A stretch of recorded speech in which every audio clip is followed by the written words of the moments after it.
الحمد لله وكفى وسلام على عباده الذين اصطفى أما بعد فأعوذ بالله من الشيطان الرجيم بسم الله الرحمن الرحيم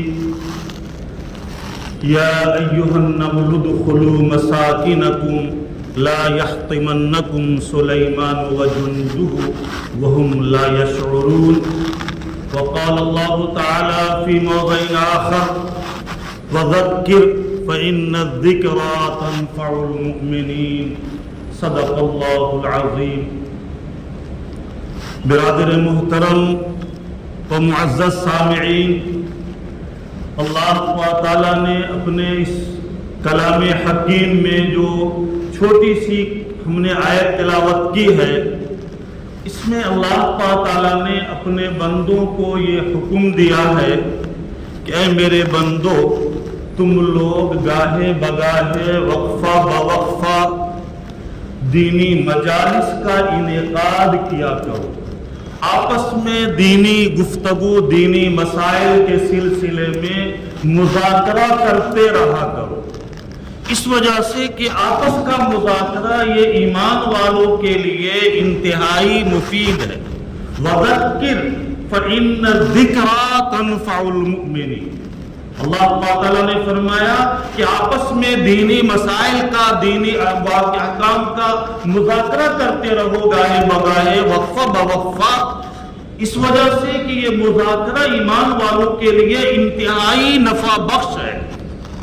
چنانچہ اس اللہ کے اس احکام پر عمل کرتے ہوئے صرف اللہ کے اولیاء اور بزرگان دین ہی نہیں، اور صرف انسانوں نے نہیں بلکہ جانوروں نے بھی اس پر عمل کیا.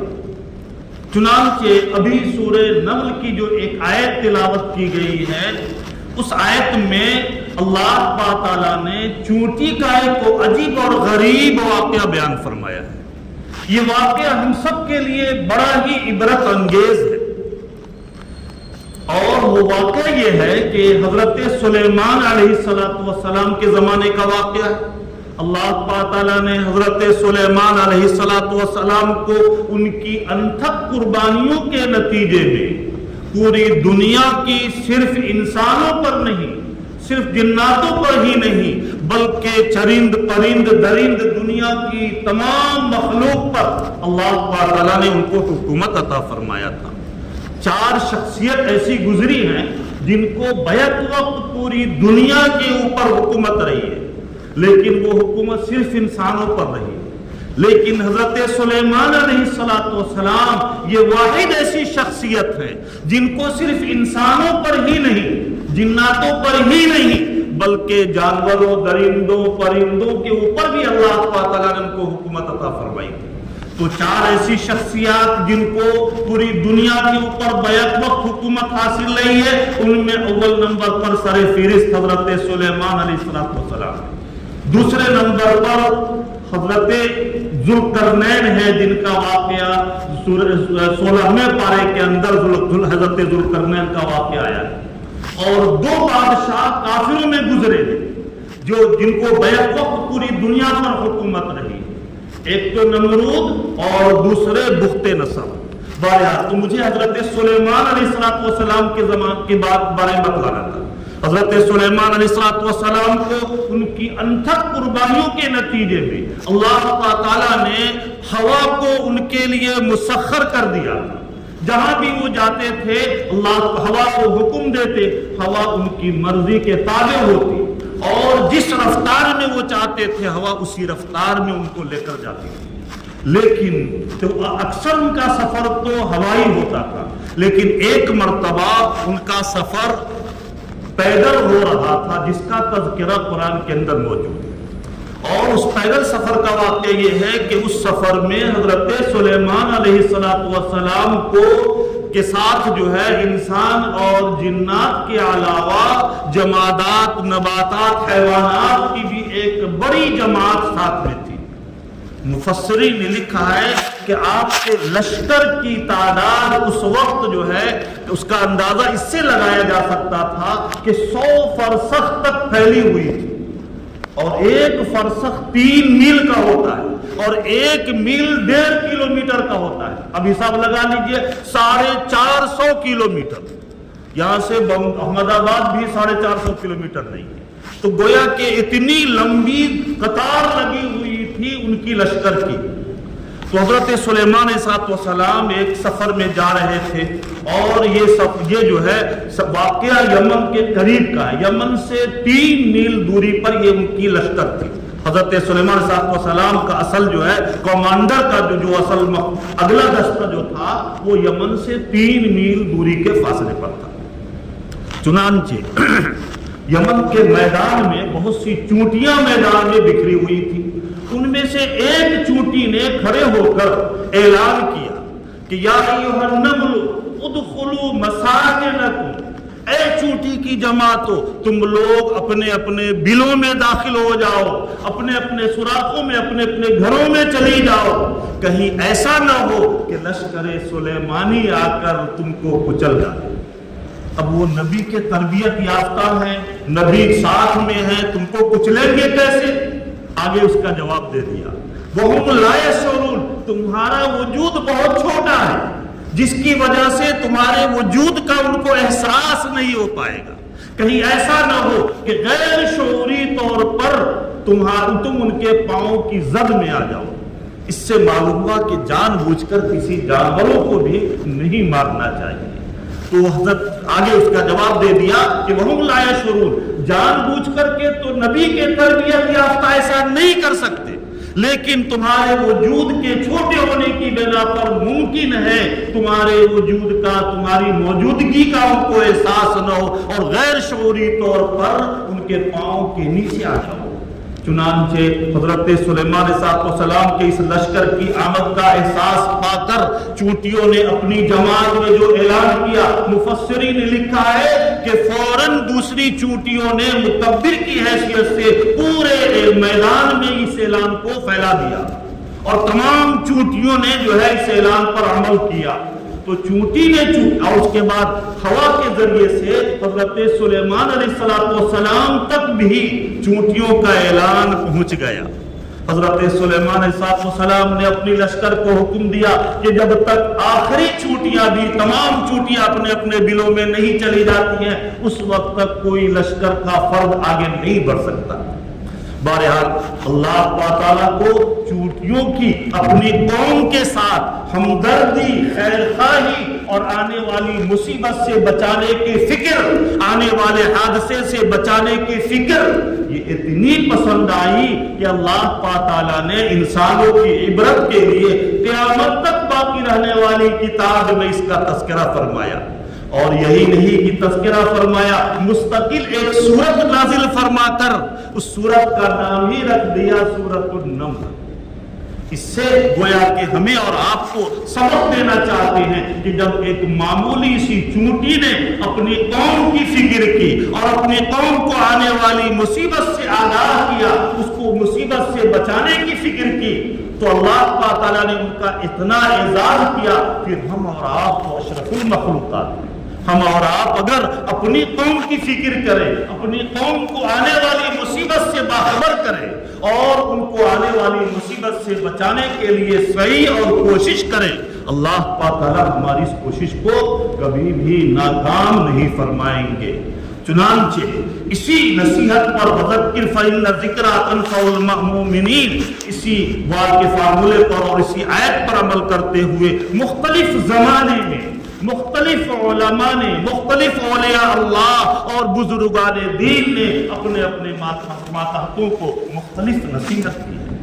چنانچہ امام زین العابدین علیہ الرحمہ جو حضرت علی رضی اللہ تعالیٰ عنہ کے خاندان میں سے, اہل بیت میں سے, وہ فرماتے ہیں کہ میرے والد بزرگوار امام باقر رحمت اللہ علیہ نے ہم لوگوں کو نصیحت کیا. کیا نصیحت کیا؟ 3 نصیحت.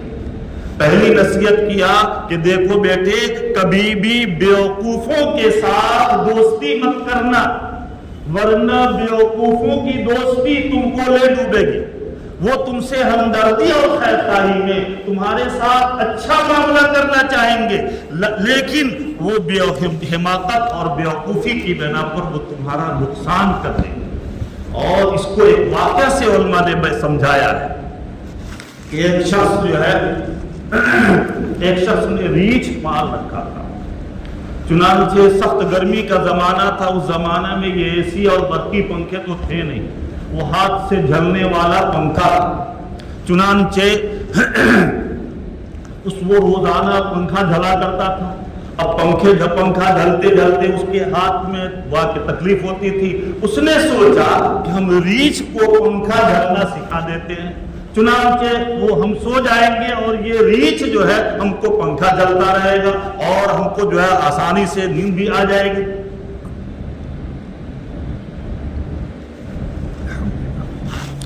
تو اس نے ریچھ کو پنکھا جھلنا سکھایا۔ ان کے دوستوں احباب نے منع کیا کہ بھائی دیکھو یہ تو جانور ہے، جانور کے ساتھ اعتماد، جانور کے اوپر اعتماد نہیں کیا جا سکتا، اس کو پنکھا جھلنے کی ڈیوٹی مت دو۔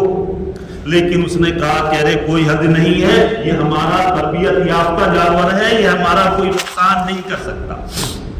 چنانچہ اس نے جو ہے جانور کو ریچھ کو ٹرینڈ کر دیا، وہ روزانہ جب یہ سو جاتا تو وہ ریچھ اس کو پنکھا جھلتا ہوتا تھا۔ اتفاق سے ایسا ہوا کہ ایک دن وہ سو رہا تھا، اس کی آنکھ ناک پر آ کر کے مکھی بیٹھ گئی۔ اب اس ادھر سے ہٹایا ادھر بھاگتی، پھر ادھر آ کر بیٹھ جاتی، پھر ادھر سے ہٹایا ادھر آ کے بیٹھ گئی۔ اب مکھی نے اس کو بہت پریشان کیا، اس کو بھگانے کی بہت کوشش کی، لیکن وہ مکھی بھی بڑی ضدی قوم ہوتی ہے، بھاگنے کا نام ہی نہیں لے رہی تھی۔ اب اس ریچھ نے سوچا کہ اچھا میں تم کو سبق سکھاتا ہوں۔ اتفاق سے قریب ہی میں ایک بڑا سا پتھر رکھا ہوا تھا، وہ گیا پتھر اٹھا کر لایا اور اس کے بعد مکھی کے اوپر دے مارا۔ مکھی تو فرار ہو گئی، لیکن وہ اس کے مالک کی ناک کا کچومر نکل گیا۔ دوستوں نے بتلایا کہ بھائی جب معلوم ہوا تو کہا کہ تم نے تم کو پہلے ہی بتلایا تھا، وہ تو پہنچ گیا ہوگا۔ معلوم ہوا کہ بیوقوفوں کی دوستی کبھی بھی نہیں اختیار کرنا چاہیے، اس وجہ سے کہ اس نے بڑی نیک نیتی کے ساتھ پتھر مارا، اس کا بالکل ارادہ نہیں تھا کہ ہم اپنے مالک کو پتھر مار کر اس کے سر کا کچومر نکال دیں گے، لیکن چونکہ اپنی عقل نہیں تھی، حماقت کی بنا پر اس نے اپنے مالک کا ہی کچومر نکال دیا۔ تو امام باقر علیہ الرحمہ نے فرمایا کہ دیکھو ایک کام تو یہ کرنا کہ بیوقوفوں سے کبھی دوستی مت کرنا، دوسرا یہ کام یہ کرنا کہ کبھی بھی جھوٹ مت بولنا، ہمیشہ سچ بولنے کا اہتمام کرنا۔ چنانچہ سچ بولنے میں وقتی طور پر مشاہدہ ہے اور تجربہ ہے کہ سچ بولنے کی وجہ سے وقتی طور پر حالات تھوڑا آتے ہیں، پریشانی آتی ہے، لیکن حضرت کعب بن مالک رضی اللہ تعالیٰ عنہ، مرارہ ابن ربیعہ رضی اللہ تعالیٰ عنہ، ان حضرات کو وقتی طور پر سچ بولنے کی وجہ سے حالات آئے، لیکن پھر اللہ تعالیٰ کی طرف سے ان کی ایسی مقبولیت ہوئی کہ آسمان سے ان کی توبہ کے لیے آیتیں نازل ہوئی۔ معلوم ہوا کہ سچ بولنے کی وجہ سے وقتی طور پر تو حالات آتے ہیں، لیکن اللہ تعالیٰ پھر ایسا راستہ کھولتے ہیں کہ دنیا میں اور آخرت میں اس کی زندگی تابناک اور روشن ہو جاتی ہے۔ چنانچہ اسی نوعیت کا واقعہ کاندھلا کا ایک واقعہ حضرت شیخ الحدیث مولانا زکریا صاحب نور اللہ مرقدہ نے لکھا ہے کہ کاندھلا میں انگریز کی حکومت کے زمانے کا یہ واقعہ ہے کہ کاندھلا میں ایک زمین کا آپسی اختلاف ہو گیا۔ ایک زمین کے بارے میں ایک مسلمان یہ دعویٰ کرتا تھا کہ بھائی یہ زمین میری ہے، اور ایک ہندو کا یہ دعویٰ تھا کہ یہ زمین میری ہے۔ چنانچہ یہ ابتداءً یہ معاملہ شخصی رہا کہ بھائی یہ ایک مسلمان اور ایک ہندو کا جھگڑا تھا، لیکن بعد میں اس جھگڑے نے اس قدر شدت اختیار کیا کہ یہ قومی جھگڑا بن گیا، اور قومی جھگڑا جب بن گیا تو مسلمان نے کہا کہ یہ میری زمین ہے، ہم یہاں پر مسجد بنائیں گے، اور ہندوؤں نے کہا کہ یہ میری زمین ہے، ہم یہاں پر مندر بنائیں گے۔ اب معاملہ بڑا سنگین ہو گیا۔ اس وقت انگریز کی حکومت تھی، انگریز جج بھی بہت پریشان ہو گیا کہ اتنی پوری قوم جو آ کے جو ہے دو جماعت میں تقسیم ہو گئی ہے، اور دونوں فریق کے ساتھ پوری قوم اکٹھا ہو گئی ہے، اس کا فیصلہ کیسے کیا جائے؟ چنانچہ انگریز جو ہے بڑا ذہین انسان تھا، اور میرے جج جو تھا وہ بڑا ذہین تھا، اس نے دونوں جماعت میں سے چند منتخب افراد کو بلایا اور کہا کہ ہم آپس میں آپ لوگوں سے مذاکرہ کرنا چاہتے ہیں۔ ایک ساتھ نہیں بلایا، الگ الگ بلایا۔ سب سے پہلے ہندوؤں کے چند منتخب لوگوں کو بلایا اور کہا کہ آپ لوگ خود یہ بتلاؤ کہ اس فیصلے کا آخر حل کیا ہے، کیسے اس مسئلے کو حل کیا جا سکتا ہے۔ تو ہندوؤں کے جو بڑے وڈیل تھے، جو سردار تھے، سرغنہ تھے، اس نے کہا کہ بھائی دیکھیے اس مسئلے کا حل بہت آسان ہے۔ کہا کیسے؟ کہا آسان یہ اس طور پر بہت آسان ہے کہ مسلمانوں میں ایک شخص ایسا ہے کہ آپ ان کو بلا کر پوچھ لیجیے، ہم آپ کو اس کا نام بتاتے ہیں لیکن اس کا نام ابھی ظاہر نہیں کیجیے گا، اور اس شخص کو بلا کر آپ پوچھ لیجیے، وہ اگر بول دیتے ہیں کہ یہ مسلمان کی زمین ہے، ہم اس زمین کو مسلمان کے حوالے کرنے کے لیے تیار ہیں، اور اگر وہ بول دیتے ہیں کہ یہ ہندو کی زمین ہے تو وہ زمین ہم کو حوالے کر دیں۔ چنانچہ جج نے کہا کہ بہت اچھا معاملہ ہے، یہ تو مسلمان کی فریق کے اوپر راضی ہوئے ہیں، اس وجہ سے مسلمان بھی انکار نہیں کریں گے۔ اب ہندو کی جماعت کے لوگ کہنے لگے تم نے کیسا فیصلہ کیا ہے، کچھ بھی ہو لیکن مسلمان تو ہے، مسلمان کے حق میں وہ شہادت دے گا، تم نے تو پوری جیتی ہوئی وہاں کے جو ہے مقدمے کو تم نے شکست میں تبدیل کر دیا۔ اس طرح سے لان تان کرنے لگے ہندو کے جو افراد تھے، ان کے وہ لوگ اپنے سرغنہ کو، اپنے وڈیل کو۔ اس نے کہا کہ نہیں تم لوگ ضبط تحمل سے کام کرو، اللہ تعالیٰ بالکل صحیح فیصلہ ہوگا۔ بہرحال جب فیصلے کا دن ہوا تو جج کے سامنے جس کا نام دیا تھا ان کو بھی بلایا جج صاحب نے، اور جب دونوں فریق اکٹھا ہو گئے کورٹ میں تو پھر جو ہے جج صاحب نے اس مسلمان کو بلایا۔ اس مسلمان کا نام تھا مفتی الہی بخش صاحب رحمت اللہ علیہ۔ چنانچہ مفتی الہی بخش صاحب کو جج نے کورٹ میں بلایا اور اس کے بعد پوچھا کہ آپ یہ فیصلہ کر بتائیے کہ یہ زمین کس کی ہے۔ تو مفتی صاحب نے کہا کہ یہ زمین ہندوؤں کی ہے۔ کہا کہ جج نے پوچھا کہ اچھا اگر ہندوؤں کی زمین ہے تو ہندو یہاں پر مندر بنا سکتے ہیں؟ تو مفتی صاحب نے کہا جب ہندو کی زمین ہے تو ان کی ملکیت، ان کو اختیار ہے، وہ چاہے تو مکان بنائے، وہ چاہے تو دکان بنائے، وہ چاہے تو مندر بنائے، اس میں روکنے والا کون ہے؟ ان کی ملکیت ہے تو وہ جو چاہے وہ کرے۔ چنانچہ انگریز جج نے اس مقدمے کا فیصلہ کیا لکھا کہ آج کے اس مقدمے میں مسلمان تو ہار گئے لیکن اسلام جیت گیا۔ مسلمان تو ہار گئے لیکن اسلام جیت گیا۔ اس فیصلے کو سننے کے بعد ہندوؤں نے بھی آپس میں مشورہ کیا، اور اس کے بعد مشورہ کرنے کے بعد جج سے کہا کہ جج صاحب آپ نے اپنا تو فیصلہ سنا دیا لیکن ہم لوگوں کا بھی فیصلہ سن لیجیے۔ کہا تم لوگوں کا کیا فیصلہ بھائی؟ اب تو فیصلہ تمہارے ہاتھ میں ہو گیا۔ کہا ہم لوگوں کا فیصلہ یہ ہے کہ جو اسلام اتنا سچا مذہب ہے ہم لوگ اسی اسلام کو اختیار کرتے ہیں، اسی مذہب کو اختیار کرتے ہیں، اور اب اس زمین پر ہم اپنے ہاتھوں سے مندر نہیں بلکہ مسجد بنائیں۔ تو میرے دوستو ایسا کیوں ہوا؟ سچ بولنے کی بنیاد پر۔ مفتی الہی بخش صاحب اگر جھوٹ بول دیتے تو پھر وہ سارا معاملہ اور سنگین ہو جاتا، لیکن مفتی صاحب نے سچ بولا، سچ بولنے کی وجہ سے یہ معاملہ ہوا۔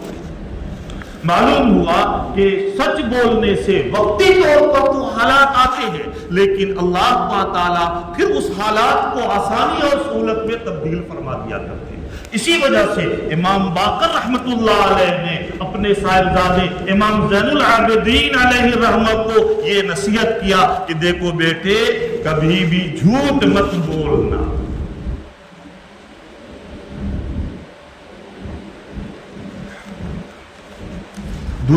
تیسری نصیحت کیا کی؟ ایک نصیحت تو یہ کہ دیکھو کبھی بیوقوفوں سے دوستی مت کرنا، دوسری نصیحت یہ کہ کبھی جھوٹ مت بولنا، تیسری نصیحت یہ کی کہ کبھی نماز مت چھوڑنا۔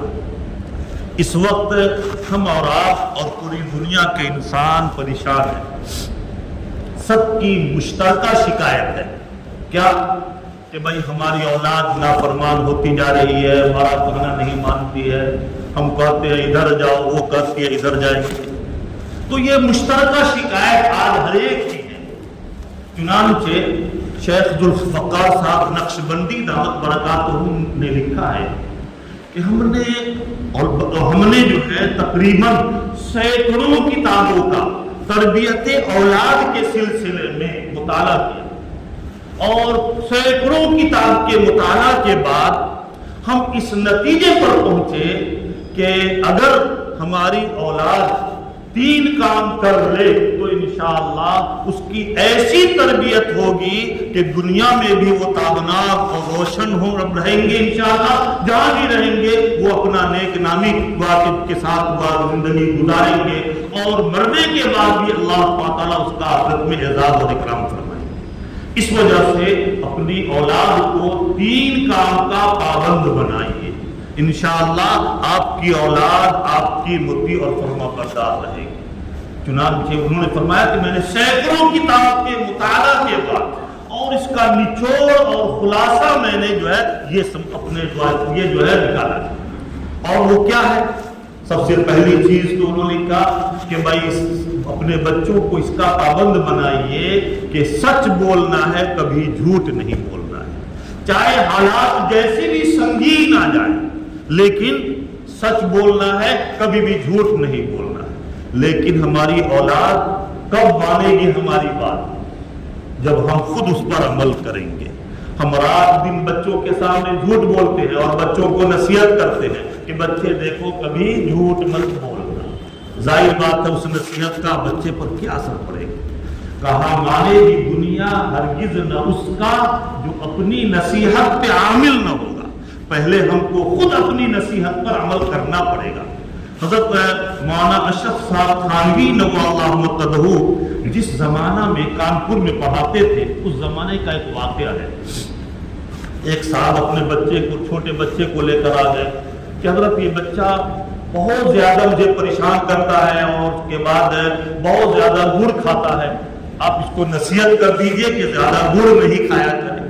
گڑ تو سمجھتے ہیں نا، بھیڑی جس کو بولتے ہیں، تو کہا کہ بھائی اس کو نصیحت کر دیے گڑ نہیں کھایا کرے۔ حضرت مولانا اشرف صاحب تھانوی نور اللہ مرقدہ نے فرمایا کہ کل بچے کو لے کر آنا، میں اس کو نصیحت کر دوں گا۔ چنانچہ کل وہ بچے کو لے کر آئے، اسی وقت حضرت نے اب نصیحت کیا کہ دیکھو بچے گڑ مت کھانا، زیادہ کھانے سے اس کے یہ نقصان ہوا کرتے ہیں، اس وجہ سے گڑ مت کھایا کرو۔ اس صاحب نے پوچھا، بچے کے والد نے پوچھا حضرت اتنی سی بات تو آپ کل بھی نصیحت کر سکتے تھے، لیکن آپ نے 24 گھنٹے کے بعد بڑھایا، اس کی وجہ کیا ہے؟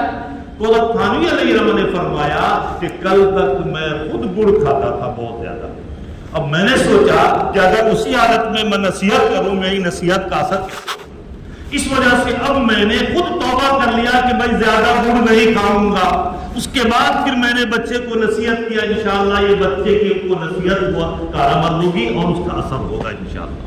تو سب سے بنیادی چیز یہ ہے کہ ہم خود اپنے اندر کیا کریں، اپنے آپ کو سچ بولنے کا پابند بنائیں۔ تو پہلی چیز کیا ہے؟ حضرت ذوالفقار صاحب نقشبندی دامت برکاتہ نے لکھا ہے کہ تربیت اولاد کے سلسلے میں، لیکن مسئلہ یہ ہے کہ اس وقت جس طرح سے ہم کو شکایت ہے بچوں کے بارے میں، اسی طریقے سے بچوں کو بھی شکایت ہے آپ کے ہمارے بارے میں کہ بھائی ہمارے والد جو ہے سارے حکم۔ اسی نوعیت کا ایک واقعہ حضرت عمر فاروق رضی اللہ تعالیٰ عنہ کی عدالت میں پہنچا۔ حضرت عمر فاروق رضی اللہ تعالیٰ عنہ کے پاس ایک شخص اپنے بچے کو لے کر آئے اور کہا کہ حضرت یہ بچہ ہماری بات نہیں مانتا ہے، پورا کرنا ہے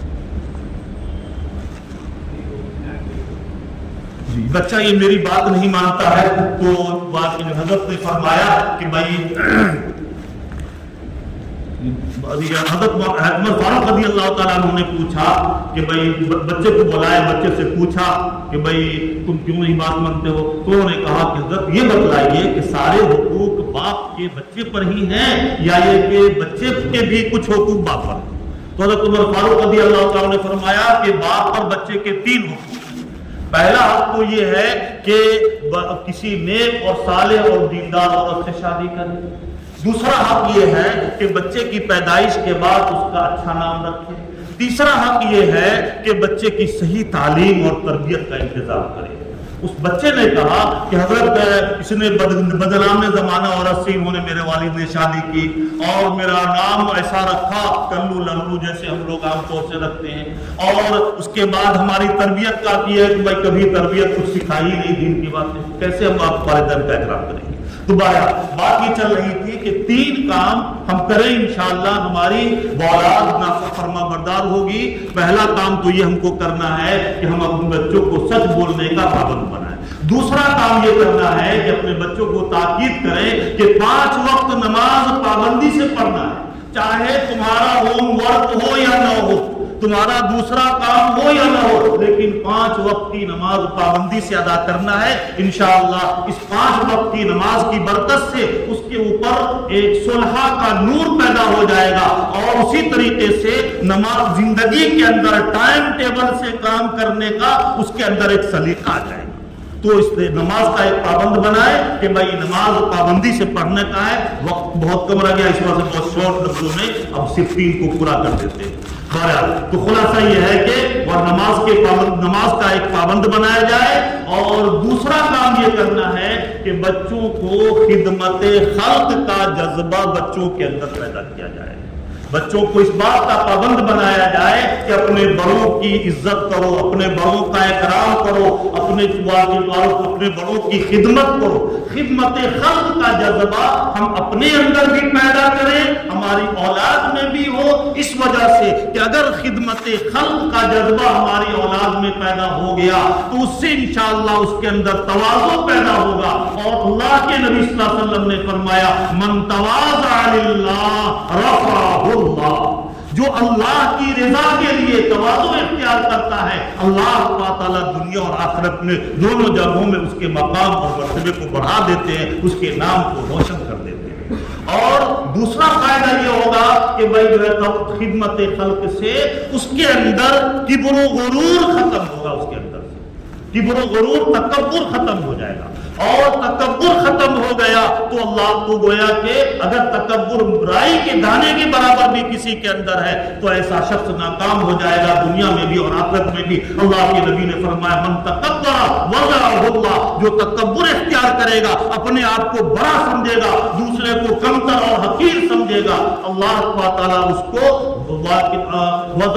من تکبر وضعہ اللہ، اس کو اللہ تعالیٰ ذلیل و خوار کر دیں گے۔ آگے فرمایا ایک روایت میں ہے کہ اتنا ذلیل و خوار کر دیں گے حتی یکون اہون عند اللہ من الکلب والخنزیر، کتا اور خنزیر سے بھی لوگوں کے نزدیک تکبر کی بنا پر زیادہ ذلیل ہو جائے گا۔ تو اس بنا پر ایک تو بچوں کو سچ بولنے کا اہتمام کرے، دوسرے نماز کی پابندی کا اہتمام، اور تیسرے یہ کہ خدمت خلق کا جذبہ اور خدمت خلق کا جذبہ اپنے اندر بھی یہ تینوں کام کو داخل کریں تو انشاءاللہ دنیا میں بھی کامیاب رہیں گے، آخرت میں بھی کامیاب رہیں گے۔ تو اللہ کے نبی صلی اللہ علیہ وسلم کی پوری زندگی کا نچوڑ اور خلاصہ خدمت خلق ہے۔ حضرت اور صحابہ کرام واقعات بہت سے موجود ہیں، لیکن وقت کی گنجائش نہیں۔ اللہ تعالیٰ ہمیں اور آپ کو اس پر عمل کرنے کی توفیق عطا فرمائے، اپنی رضا و محبت نصیب فرمائے، اپنے وقت پر حسن خاتمہ نصیب